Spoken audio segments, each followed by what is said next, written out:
podcast is part of the Sports Social Podcast Network. I'm Gary Birtles, one of the old gits from a long time ago. You've got to tune into Tricky Talks, I believe, so just do it. All the best.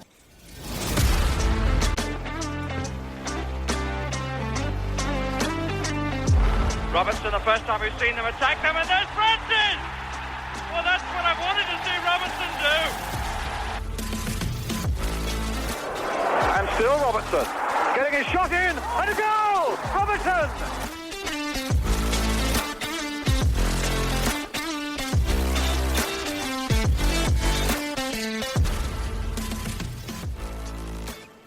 Hello, welcome along to the Tricky Talks podcast as the transfer deadline passes, with the good news being that we are all still here, having rejected moves to Forest Focus. Here, as always, is Chelsea. How you doing? Yes, I'm good, thank you. Would have been a bit better if that was 3 points on the board, but we go again. We do, we'll go into that.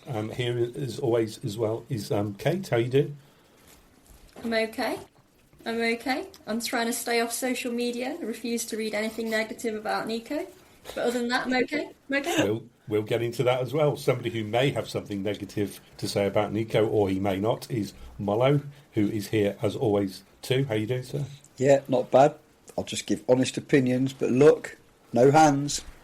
Right, we'll get into that in a moment, of course. But let's start with the fact that transfer window has now slammed shut. Just to summarise where we think we are right now, Forest, having had Douglas Luiz and Zinchenko recalled to their parent clubs, with subsequent moves following that to Aston Villa and Ajax, respectively.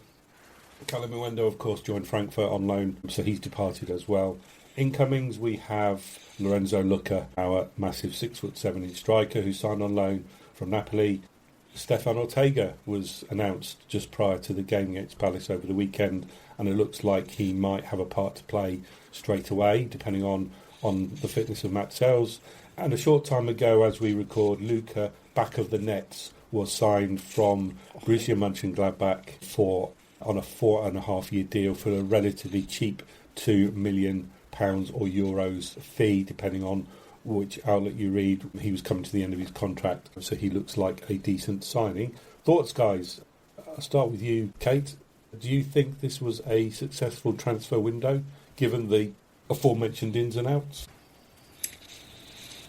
It really does remain to be seen, doesn't it? I mean, I don't know a great deal about any of them, other than what you do when you see you link with somebody and you Google them and you watch their YouTube reel and you look at their stats and you think, okay, there's something there maybe. I have some level of faith in the recruitment team that they, they've hopefully looked at what we need and these people seem to fit the bill. It was a shame not to get a look at Luca at the weekend, but for obvious reasons that didn't become an option. It does seem incredibly convenient to have signed the keeper, parades around and then Sells goes off with a groin injury. So, either somebody's got a crystal ball or that's just a little bit of luck. And again, this Netz guy, we lose Neco, although only for, we think, game and potentially sign a fullback. So, sounds all right, I think.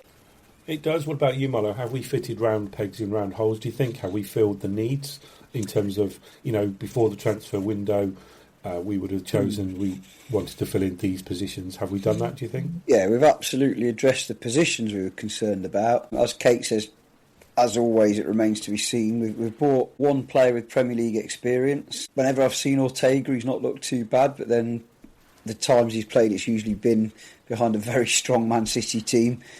If he was that good, why would they let him go? Bearing in mind they've brought in Trafford, who I wouldn't particularly want at the moment. So time will tell with that one. I suspect he's not been brought realistically to challenge a fit Sells, but he could well be playing now, couldn't he? Judging with groin strains and thigh injuries are not great because the quads and the glutes being such big muscles. So we'll see. Left back needed sorting out because we brought one in, didn't work out, and they've gone. I watched a little bit of the Netz on some highlights on YouTube.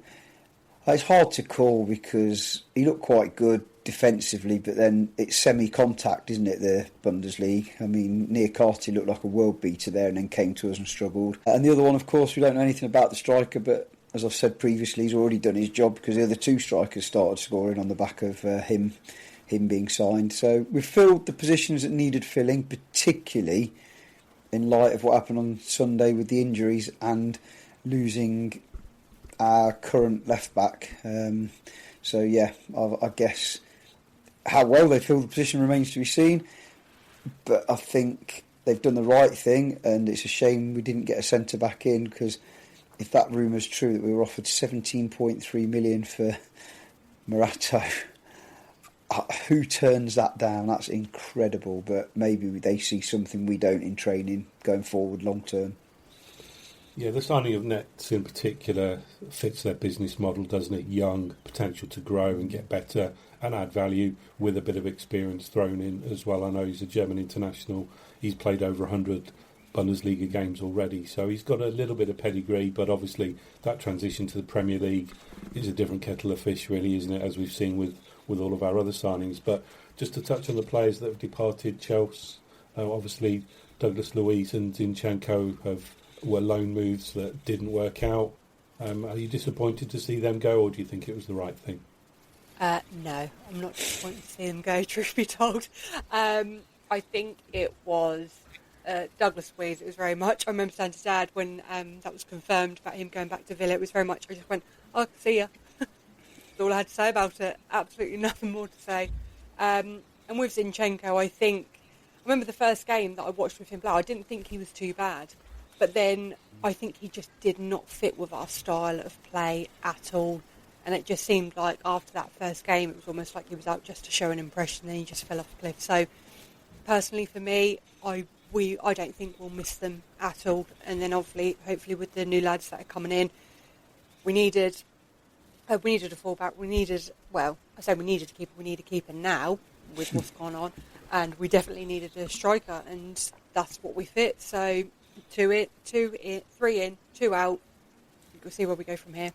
With the loan signings having departed, that did open up 2 potential loan signings to come in, one of which they filled with Luca, and the other one looked to be that Inter Milan midfielder, David Fratesi, where the move ultimately fell through in the end because Inter couldn't get a replacement.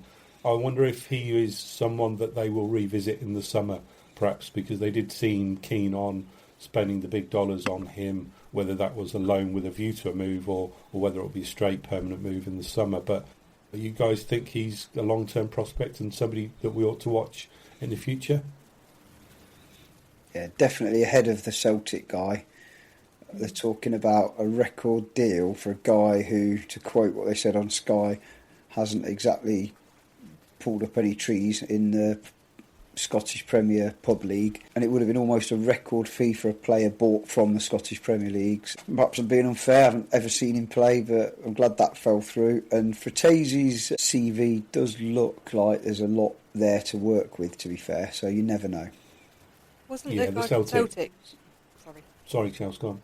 No, I was just saying, isn't it like the bid has gone up to like 25 million?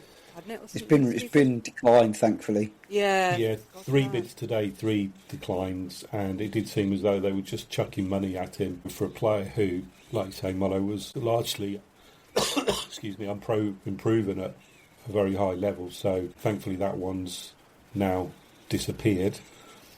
Let's move on to Palace then. 1-1 draw. Do you guys think it was a point lost or gained, or 2 points lost?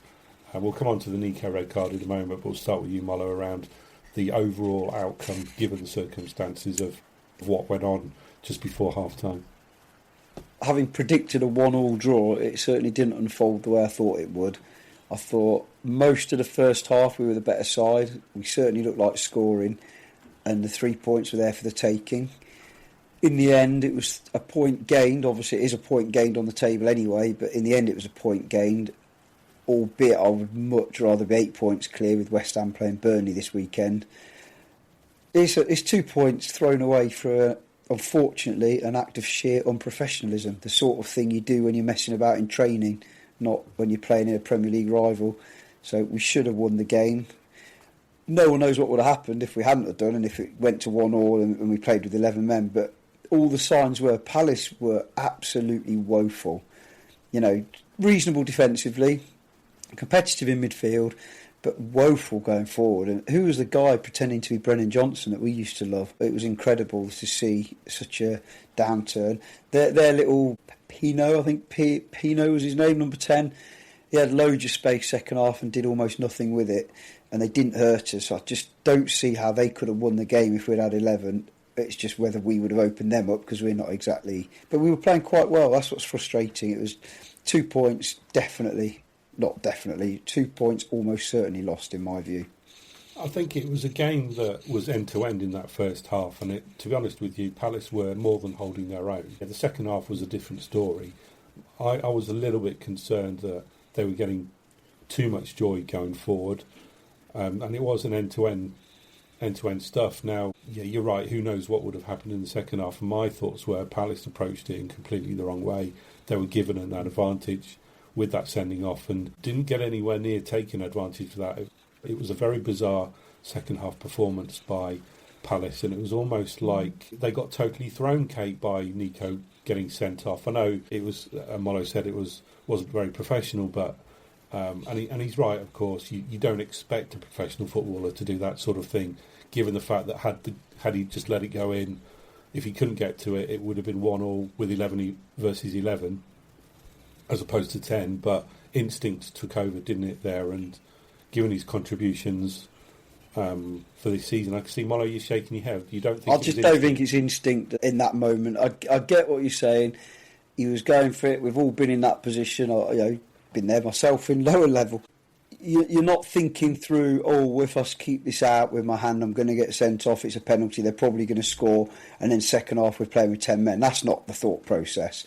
But as a professional footballer playing with VAR for the last few years, there's no way that should happen. If you take that risk before VAR, that's one thing. But it was blatant, and Neco's got so much in the bank for from since we signed him. He's improved year on year on year. So this isn't me slating as a person. I'm slating that decision. It was an unprofessional decision he made in the heat of the moment of madness. Call it what you want.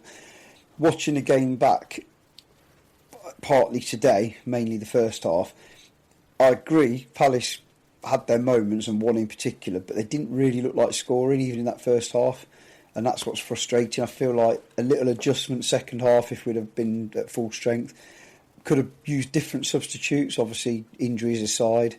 No one knows. We might still have drawn, we might have gone on to lose it, who knows, and we did pick up a point, but it just feels like the chance we had of winning it was gone, and obviously it changed the game, but even then, with 10 men, we looked more dangerous than them. Their possession was boring side-to-side stuff, wasn't it?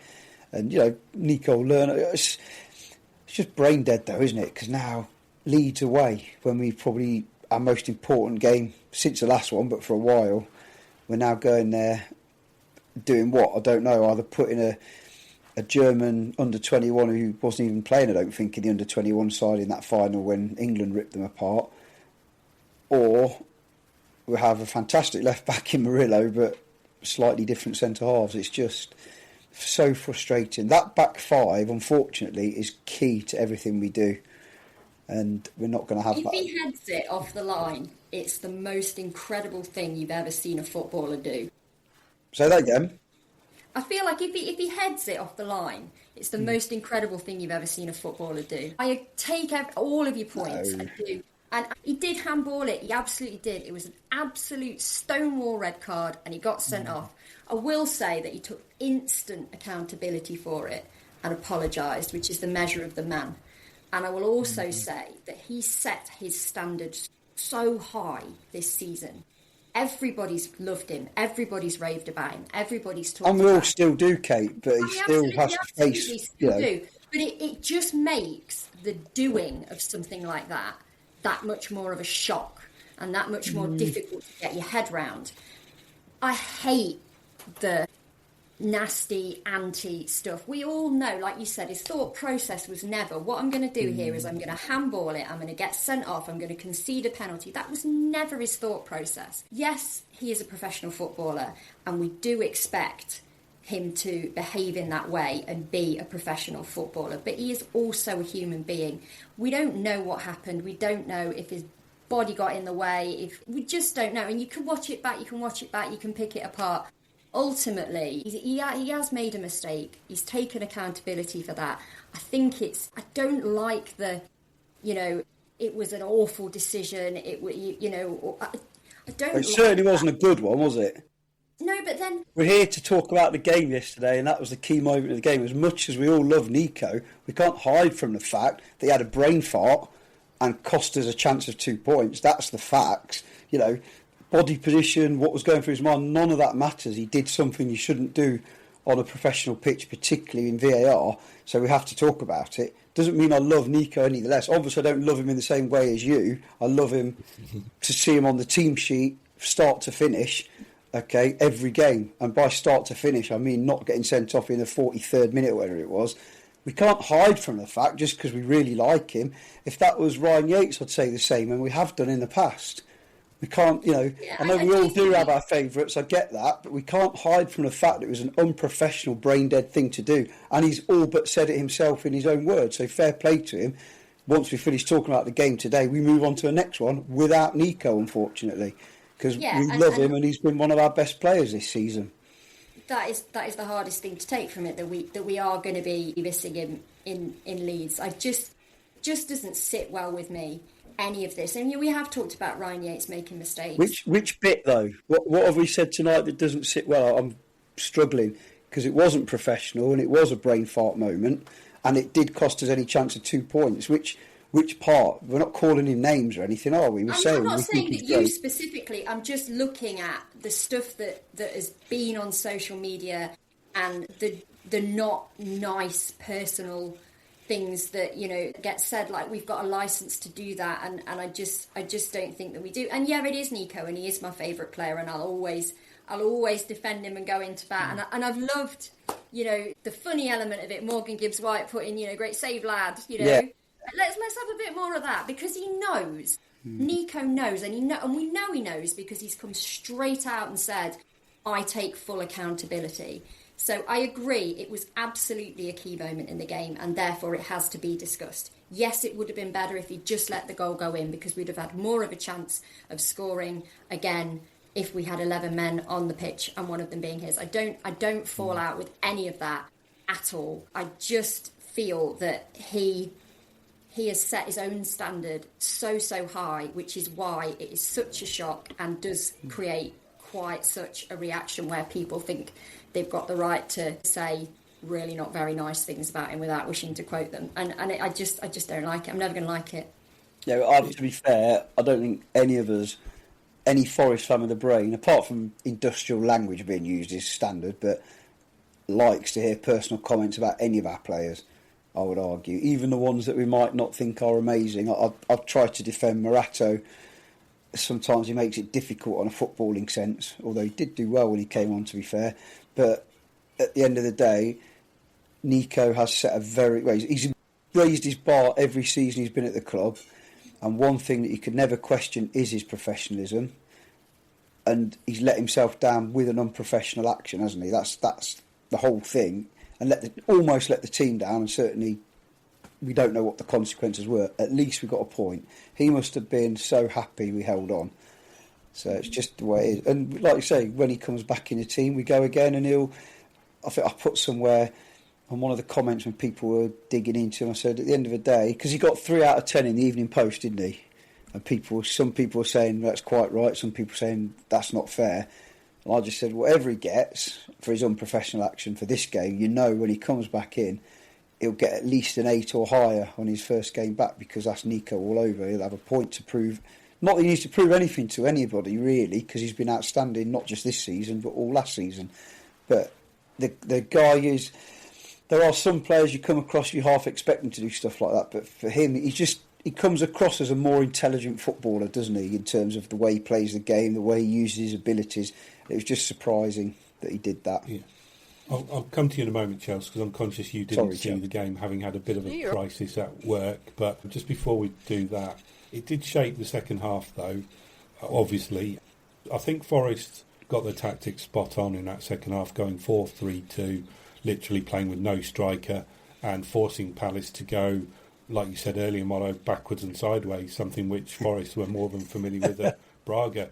And it largely worked because I don't think they had any clear-cut chances in that second half. I don't recall Sells having to make one single save. So you have to give Sean Dyche and his coaching staff a lot of credit for changing tactics at relatively short notice, adapting to the personnel that they had at their disposal. And ultimately, you have to, given the circumstances, I know it's 2 points lost because it was Palace, but it was also a point gained considering they were playing with 10.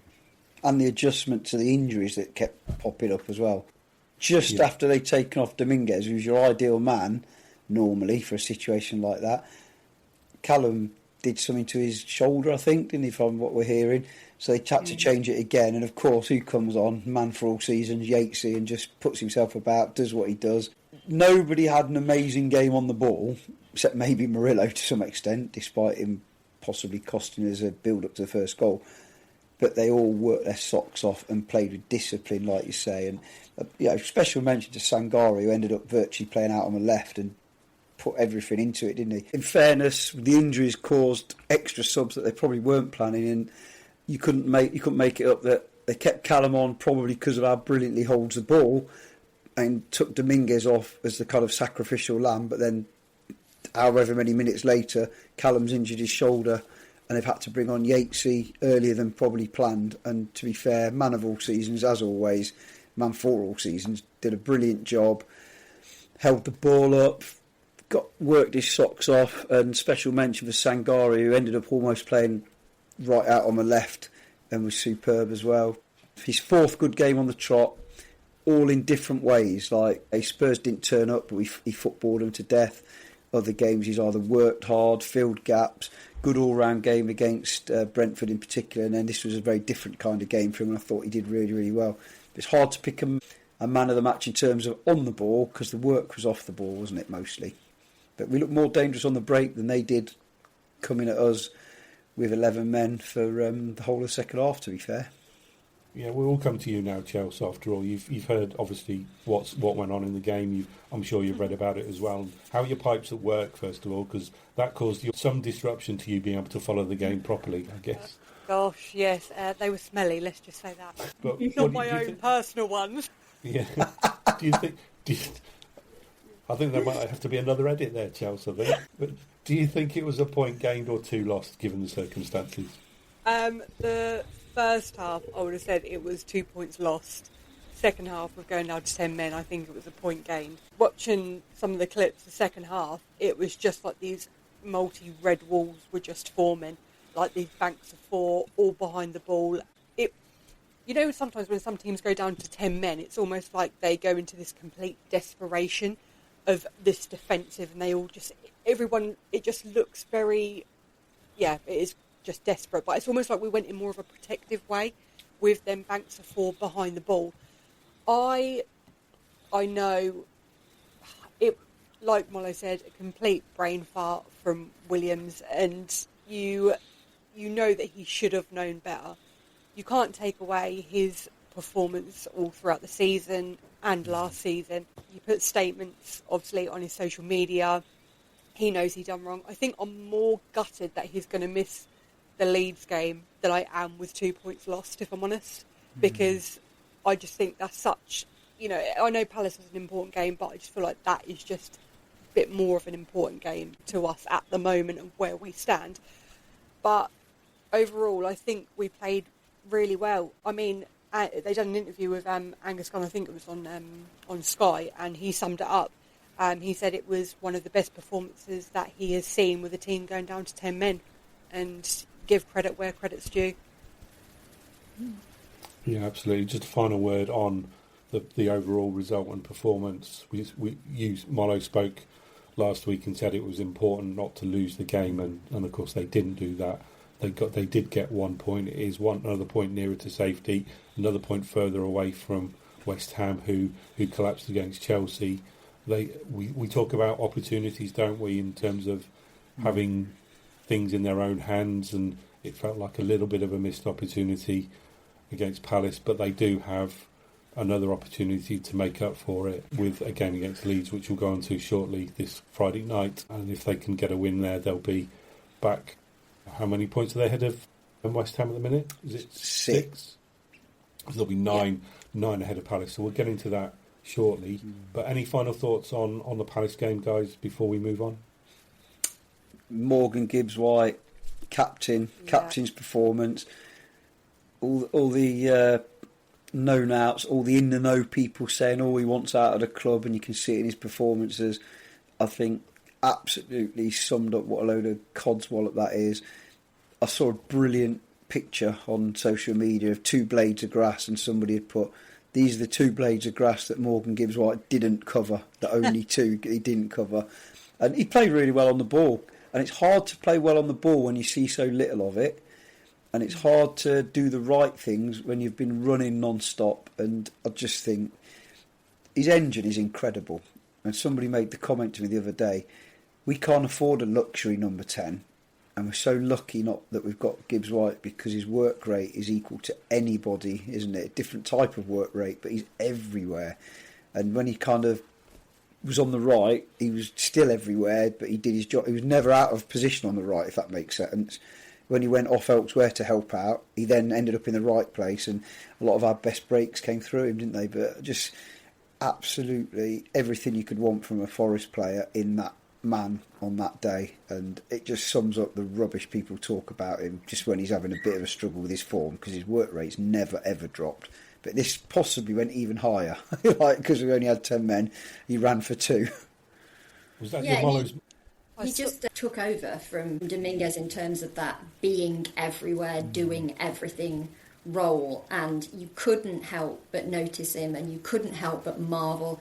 And of course he did add another goal to his tally as well, which is, fantastic to see. And I just, he was amazing. He was absolutely fantastic. I really liked his finish for the goal, and I don't know whether you guys have seen the social media clip the club put out with a view of his goal from behind the goal, just to the right as you look, and just before he was about to shoot, he got a shove in the back, didn't he? I don't know, just a big old shove, and it definitely impacted his body shape, but he still managed to retain that concentration and put the ball in. And I guess that's what they're paid to do, isn't it? They're professional footballers.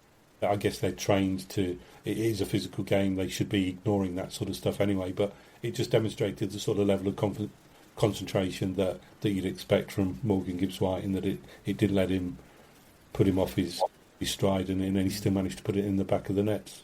That's the second time I've mentioned that today. So was that your Mullow's moment then, Mullow, or are you going to choose something else? Or actually, I know a moment you're not going to choose, but. Yeah, the save. Really, it's got to be that, hasn't it? Because 5 minutes in, you want an early goal to settle you down, and ideally go on and win the game, of course, but give you the best platform. And it was probably one of those heads gone moments when that went in so early. A block was chocker. The midweek was brilliant, but all the usual faces were back, and a few extra besides standing on the shelf. And it was just a brilliant feeling, getting mobbed and what have you when we scored. There was nothing else particularly individually that stood out. There was lots and lots and lots of good things, but that was obviously the moment, the goal. I was going to say the final whistle when I knew we'd got there, but I was starting in the last 10 minutes to feel like, you know what, we've got a chance to win this. The way we keep breaking on them, and we haven't mentioned the referee, have we? He should have sent off their number 34. Yet again for a second bookable offence, and Glasner's not a mug. He took him off less than a minute later. He got his coaching staff to get him off. So that is the Mollows moment, but they should have been down to 10 men as well, which would have been really interesting then. Right, let's quickly go around and do man of the matches. Then start with you, Kate. Who are you going with? Morgan Gibbs-White. Yeah, Chelsea. Well, I did see a stat, and Morgan Gibbs-White, he covered, I said for K in yesterday's game, and that's the most that Premier League player has done this season. So you can run and run and run like that, then he is the man of the match. Okay. And Murillo? Yeah, the only one who came close for me would have been Murillo, because he was brilliant. They all were brilliant defensively second half, but yeah, I didn't know that stat. If I'd have been asked to guess, I'd have said 13 and a half kilometres, because that's a lot, isn't it? But 15 is something else. And Gibbs White, definitely. That is incredible. Sprinting most of that as well. Yep. Yeah, I'm going to make it 4 out of 4 for Gibbs White. Just a very, very quick word on Angus Gunn, who made his debut.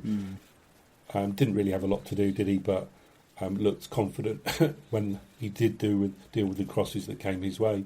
It's unfortunate we may not see him again, given the signing of Ortega. But just a quick word on Gunn, guys. I thought he did okay. Yeah, I don't know what there is to say. It was a moment of what on earth is going on when you saw him warming up, didn't you, at half time? And I was a bit like, why is that happening? I don't understand why that's happening.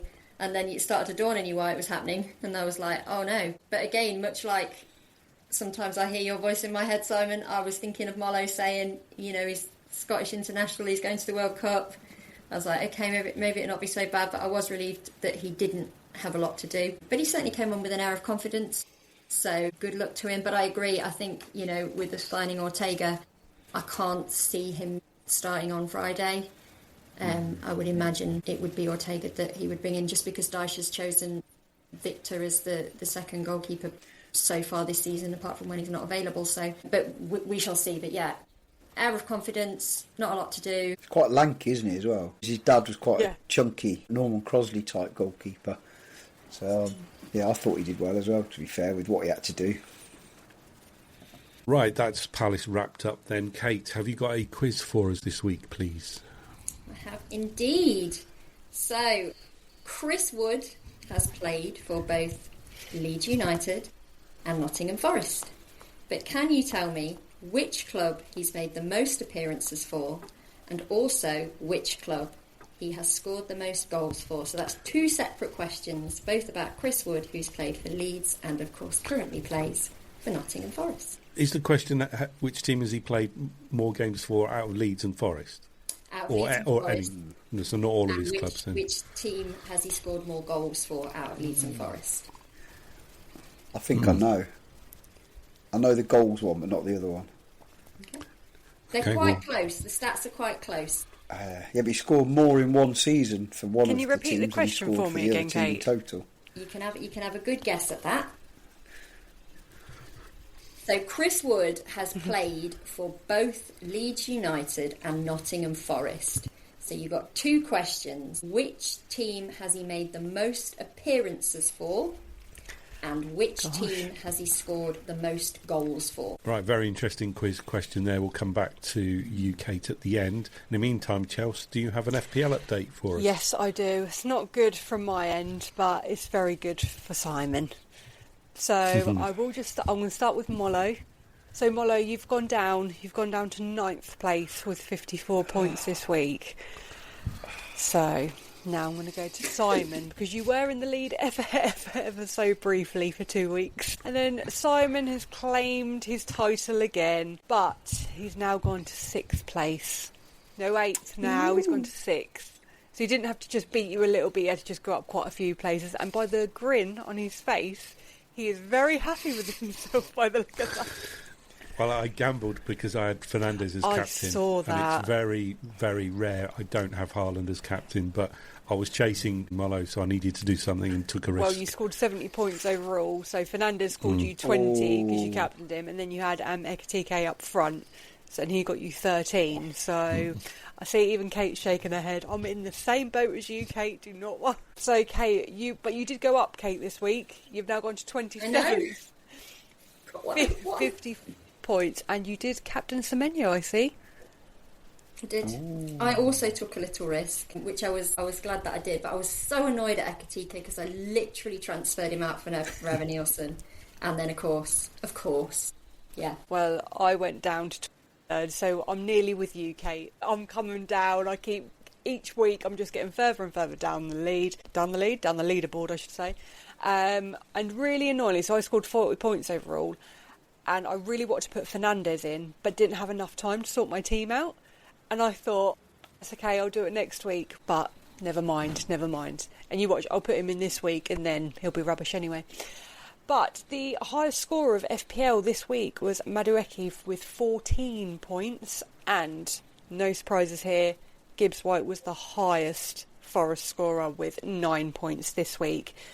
And also a reminder, I know it's game week 25 next week, but game week 26 is a double game week.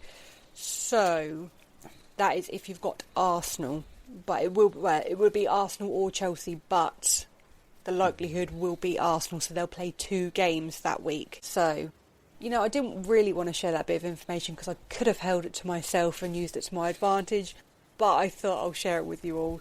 So, has anybody got a strategy for game week 5? I sold Saka this last week for Mbeumo, and then Saka didn't even make the starting lineup for the Leeds game, and next week I'm going to be bringing in Declan Rice into my starting lineup, so I will triple up for Arsenal for their double game week. I've already got 3 Arsenal, so I can't change it. Simon, he is the wizard. Rice, I think I took Rice out actually. I can't remember. It's all just a blur to me at the moment, FPL. Right, thanks for that, Chelsea. Anything else? No, all good. But yeah, just remember the double game week. We have got a few blank weeks coming up as well, but obviously dependent on like the FL Cup and everything. So just keep an eye out for those. And don't forget, with Forest playing Friday night against Leeds, it is an early deadline this Friday for you to set your FPL team, so don't forget that. Talking of which, Leeds on a Friday night. So big question marks are who's going to play fullback in place of Neco? Will Sells be fit? And will Callum Hudson-Odoi be fit? Having been pictured with his arm in a sling. So 3 question marks, guys. Start with you, Kate. What would you do in terms of a team selection, given the importance, yet again, on how crucial fixture it is? Just to reiterate the league table as it stands, Forest are on 26, Leeds are on 26, with a same goal difference, but Leeds have scored more. A win for either side would draw them level with Crystal Palace and Spurs on 29, of course, of bringing them into the mix. So it's crucial, Forest, again, to quote Mollo, don't lose. But what would you do in terms of a team selection?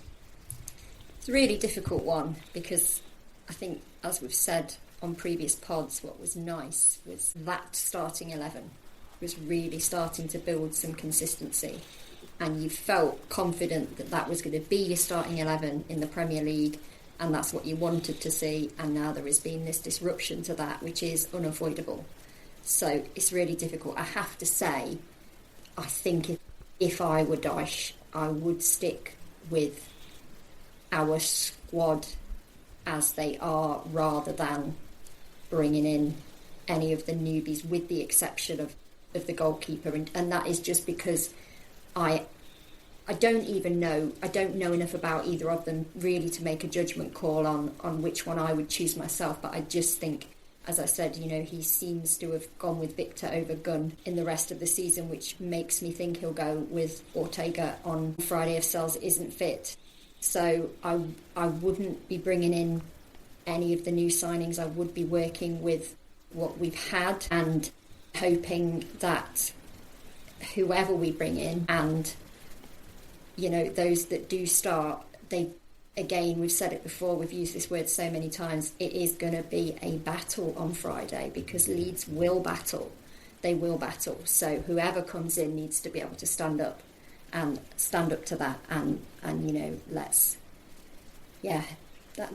that's where I stand with it. I'm really, really looking forward to it because Leeds away is a great fixture and a great night. So I'm really, really looking forward to it. Yeah, I am concerned about the lineup, but I would stick with what you know.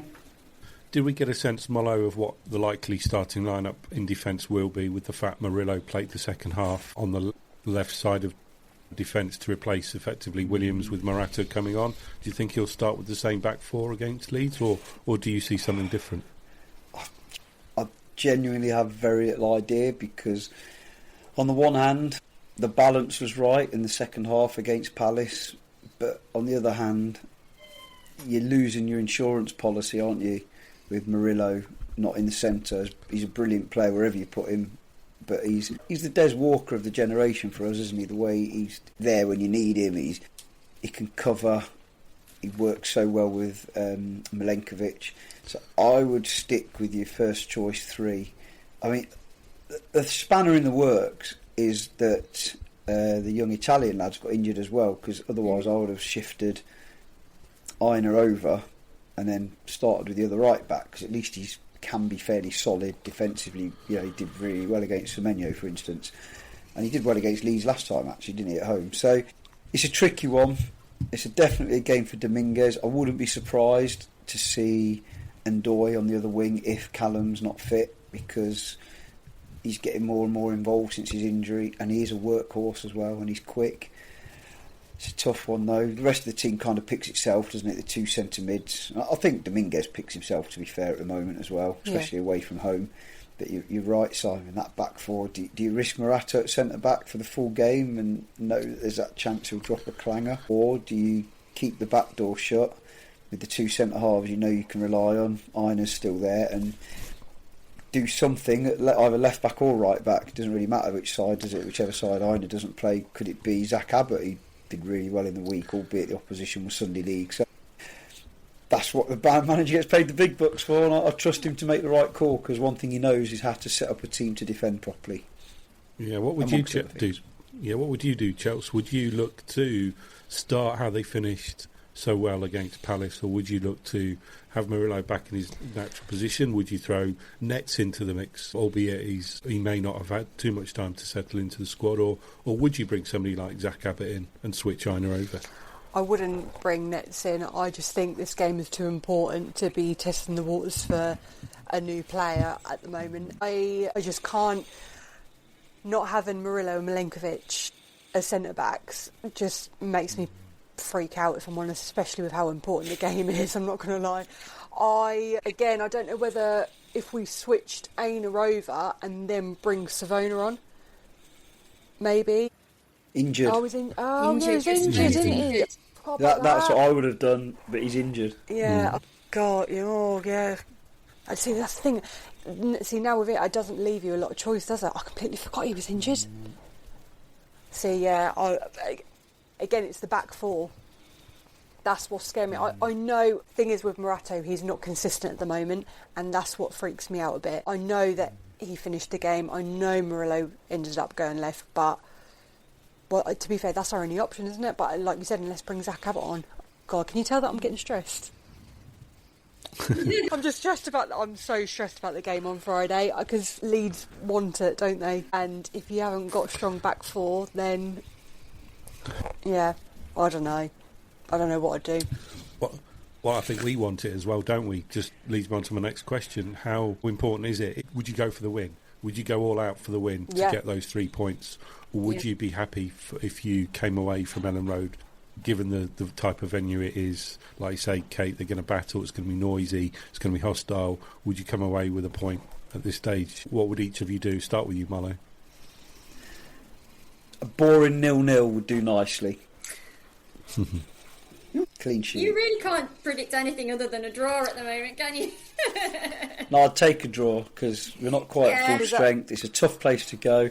They've just got battered at home, and the last team that got battered at home before we played them, I think, was Everton, and they lost. Didn't they lose for the first time before we played them there, and they made us pay? So I think Leeds aren't going to be the sort of team to want to lose in front of their own fans twice. Nobody wants to lose, but they will have a reaction, and they're a high energy team, and they're not known as dirty Leeds for nothing. They're certainly living up to that tag as well. They've got the ability to put a foot in and leave a foot in. They'll play the dark arts all over the pitch, and they'll have the crowd baying for blood every time we go near them. So, you know what it's like in Leeds, it's always the same, isn't it? So we shall see. What would you do, Kate? Would you gamble? I don't necessarily think it's a gamble. I do think we should go there and obviously try and win the game. I don't ever like the idea of going with a specific objective to draw. I don't like that. It doesn't sit well with me. Yes, I absolutely would take a point away at Leeds, and even more so had we got the 3 points on Sunday, because when you look at the fixtures as a group of 3 that we have coming up, you know, to win 2, draw 1 would be a great outcome. We didn't get the win on Sunday, so I think for that reason we do need to go all out. We do need to try and win. They are in a relegation battle with us, and these games are super important for that reason. So I would take a draw. Again, as with Sunday, we don't know what's going to happen. We don't know what circumstances we're going to find ourselves in. It is winnable, and I think we should try and do so. Yeah, it's absolutely winnable, but first and foremost, we need to protect that clean sheet. I can guarantee you that whatever manager we had, I don't even care if it was that mug from Australia, the back 4 or 5 should include, it'll be told, protect that clean sheet, and Anderson and Sangare will be playing quite deep at times to make sure we protect that clean sheet as best we can, and don't give away corners ideally. You know, there's absolutely no chance we're going to go gung-ho and have fullbacks flying up there and Anderson getting in the box every 5 seconds, because that would be football suicide, wouldn't it? You know, there, because we're not prolific enough. Even Arsenal, you know, they may have won 4-0 in the end, but they picked Leeds off, didn't they? It was a very professional performance, and they picked Leeds off, and that's what we've got to do: hit them on the break, pick them off if we can, and put the ball in the back of the net. Hopefully, more than anything, don't let them put the ball in the back of our net as well. Yeah, what kind of result would mean that you aren't stressed, Chelsea? Oh gosh, it would just be. I've always said a point's a point, but I also as well believe in taking points off other teams. 3 points would be brilliant. I mean, we would obviously then be sitting up there with Tottenham and Palace and now having a look at the table, and then again it is taking 3 points, 2 points, however you want to look at it, off Leeds. And so, answer to your question, Simon, 3 points would make me a lot less stressed, but I can't see Leeds going down without a fight. And that's what scares me. And like Kate said, we are in a relegation battle. We all know it. I know that there's many teams. But then us getting them 3 points then gives us a bigger gap off the drop.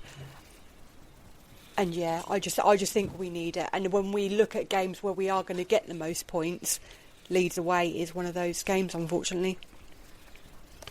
Yeah, it's kind of getting to the time of the season where you start to look at other teams' results now, don't you? We're all dead chuffed to see Chelsea come back against West Ham on Saturday night, and what a great result that turned out to be. And West Ham are involved in another crunch game against Burnley, I think you said earlier, Mollo, this weekend. So Burnley, as it stands, are losing away at Sunderland, and they, to be honest with you, they look gone now alongside Wolves. So it's that one spot now, isn't it, that looks to be between West Ham, Forest, Leeds, Palace and even Spurs to a certain extent you could probably bring into the mix. So they're the results to look out for, and like you say, if you can take points off those teams around you, then great. And where is the Burnley-West Ham game? Is that at Burnley or is it at West Ham? I don't know.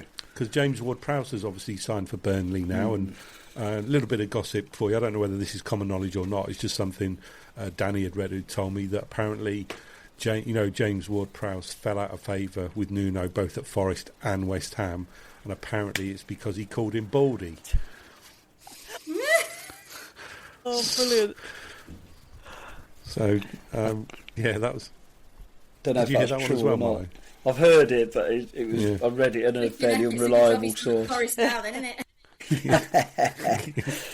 Yeah, I'd heard that. I don't know how true that is. Yeah, I think he probably fell out with him because he nearly cost us a game at Chelsea when he miscontrolled the ball and then jumped on it and took the red card for the handball, didn't he?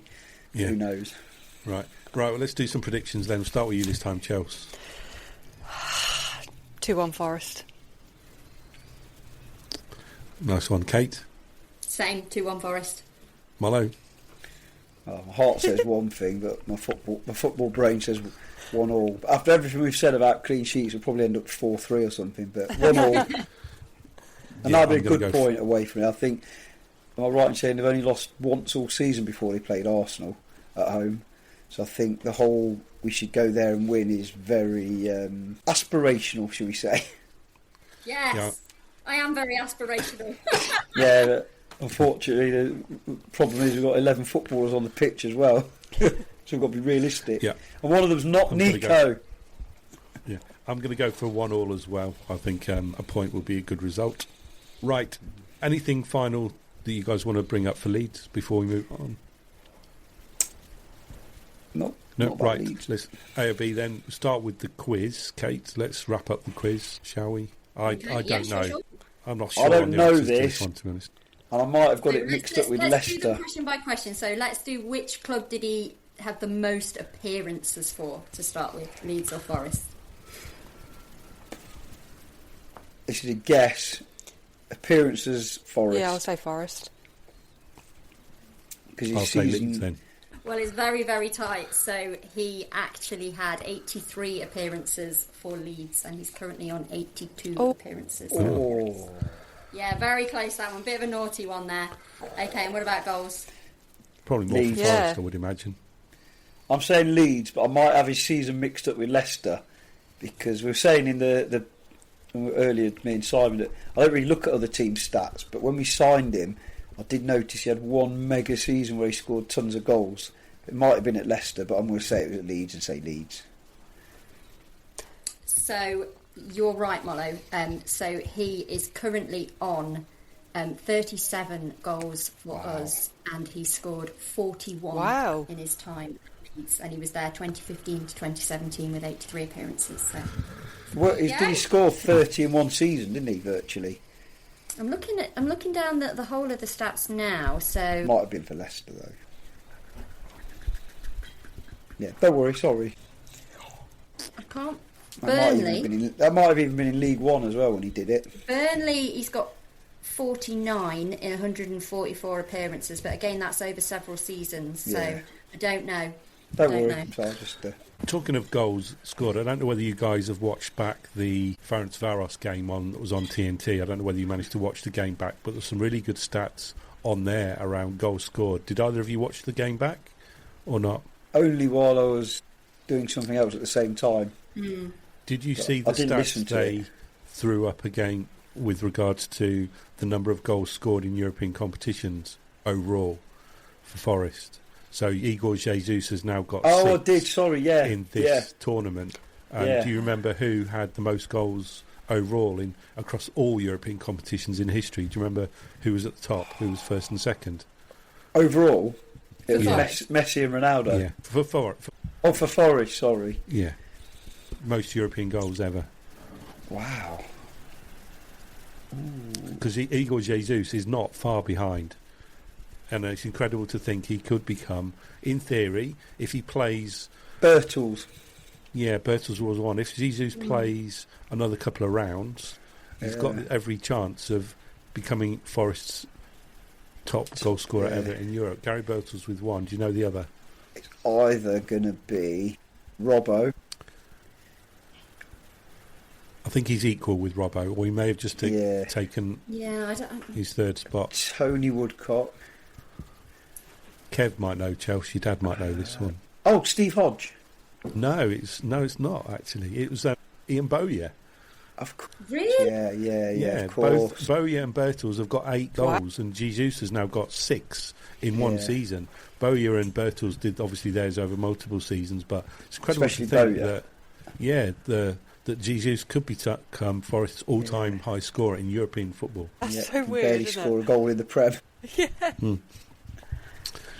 Right, good question, Kate. Look forward to next week's one. Anything else further from you, Kate, before we move on? Anything you'd like to raise? Nothing from me. Just we're looking forward to Leeds. Looking forward to a trip to Turkey. Yeah, we roll on with this season. Anything from you, Mollo? Just a quick mention of something I picked up this week and then today on social media. Something the club did, because the club doesn't always get it right, but a young lad that was suffering some awful bullying and whatnot, a big Forest fan, young lad called Harrison. You might have seen it on social media. And then he became a victim of a TikTok thing. I don't know the details of exactly what happened, but his mum had posted it very eloquently and not saying, look what's happened. He was going to... I can't remember if it was his first proper Forest match, or certainly he'd got a ticket for the first time in ages. And the club got hold of it and rang his mum and made him a guest for the day. He met the players, he held the UEFA thing in the pitch. I just thought it was just top draw. And the video of when he gets told why he's so early and he couldn't speak, and would have made Gemma would have cried if I'd have showed her. But it was very, very good. So big props to the club. Love it. Yeah, saw that. Anything from you, Chelsea? No, just want to see a really good performance on Friday. That is our main objective. If we take away a point, great. If we take away 3, even better. Utopia.